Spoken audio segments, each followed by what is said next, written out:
Hello বন্ধুরা, আজ আমি তোমাদের কাছে নতুন একটা রেসিপি নিয়ে এসেছি। আজ আমি কাবাব তৈরি করে তোমাদেরকে দেখাবো। এই কাবাব করতে দেখো কি লাগছে তোমাদেরকে দেখিয়ে দিচ্ছি।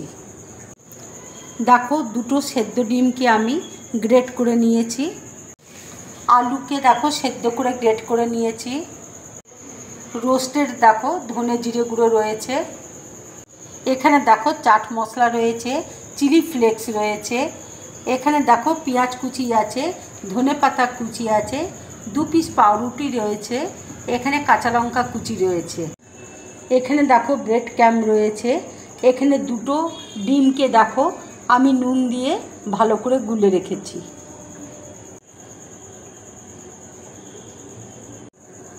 এবার দেখো 2 পিস পাউরুটিকে আমি মিক্সিতে গুঁড়ো করে নেব।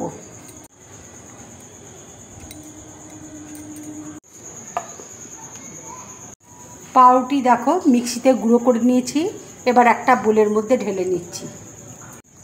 এবার দেখো আলু সেদ্ধটা দিয়ে দিচ্ছি। এবার দেখো ডিমটা দিয়ে দিচ্ছি। এবার আমি পেঁয়াজ কুচি দেখো দিয়ে দিচ্ছি, ধনে পাতা কুচি দিয়ে দিচ্ছি। এবার দেখো কাঁচা লঙ্কা কুচি দিয়ে দিচ্ছি। রোস্টেড দেখো ধনে গুঁড়ো জিরে গুঁড়ো দিয়ে দিচ্ছি। এবার দেখো চাট মশলা দিয়ে দিচ্ছি, চিলি ফ্লেক্স দিয়ে দিচ্ছি। এবার দেখো আন্দাজ মতো আমি নুন দিয়ে দিচ্ছি। এবার দেখো আমি সব একসাথে মেখে নিচ্ছি। মাখাটা দেখো হয়ে গেছে। এবার আমি কাবাবগুলো তৈরি করে নেব।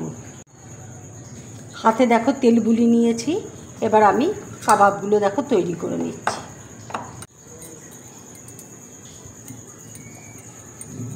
এইভাবে দেখো কাবাবগুলো আমি তৈরি করে নিলাম। এবার আমি দেখো প্লেটের মধ্যে রেখে দিচ্ছি।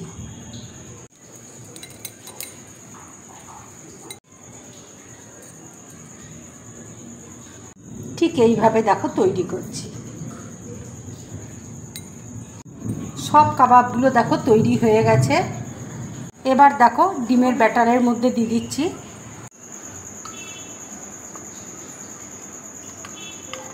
এবার দেখো ব্রেড ক্যামের মধ্যে দিয়ে দিচ্ছি।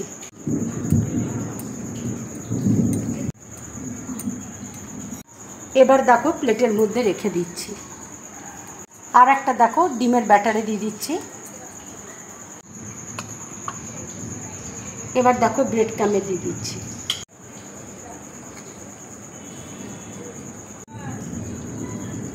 এবার দেখো প্লেটের মধ্যে রেখে দিচ্ছি। কাবাবগুলো দেখো সব রেডি হয়ে গেছে। তাওয়ার মধ্যে দেখো তেল দিয়েছি, তেল দেখো গরম হয়ে গেছে। এবার আমি কাবাবগুলো এক এক করে তেলের মধ্যে ভেজে নেব।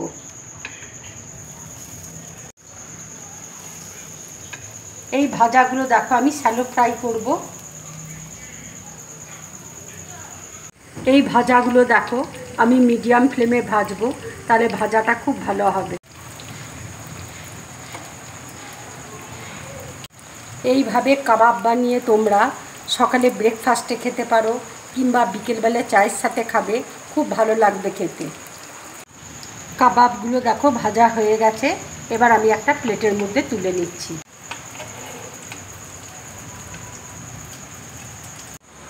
কাবাবগুলো দেখো সব আমার ভাজা হয়ে গেছে। বন্ধুরা, এই কাবাবের রেসিপিটা যদি তোমাদের ভালো লাগে তাহলে লাইক করবে, শেয়ার করবে, আর ডিম ব্লগ চ্যানেলটাকে সাবস্ক্রাইব করবে। তোমরা বেশি করে কমেন্টস করবে, তাহলে আমার খুব ভালো লাগবে। নমস্কার।